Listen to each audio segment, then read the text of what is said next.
Iran যুদ্ধ শেষ হয়ে গেলে গ্যাসের দাম ব্যাপকভাবে কমে যাবে এবং এটার প্রভাবে বিদ্যুতের দামও কমবে বলে মন্তব্য করেছেন মার্কিন প্রেসিডেন্ট ডোনাল্ড ট্রাম্প। ইরানের পরমাণু ইস্যুতেও কথা বলেছেন তিনি। ফক্স নিউজকে দেয়া সাক্ষাৎকারে ট্রাম্প এসব কথা বলেন।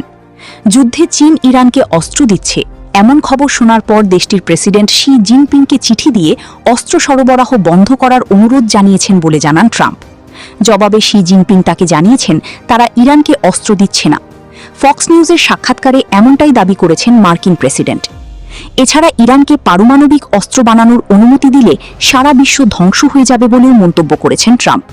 এদিকে ট্রুথ সোশ্যালে দেয়া এক নতুন পোস্টে মার্কিন প্রেসিডেন্ট বলেছেন তিনি হরমুজ প্রণালী স্থায়ীভাবে খুলে দিচ্ছেন এবং এই কারণে চীন খুবই খুশি। গুরুত্বপূর্ণ হরমুজ প্রণালী আর কখনো অবরুদ্ধ হবে না বলেও মন্তব্য করেছেন ট্রাম্প। এছাড়া চীন ইরানকে অস্ত্র সরবরাহ না করার ব্যাপারে সম্মত হয়েছে বলে দাবি করেছেন রিপাবলিকান এই নেতা।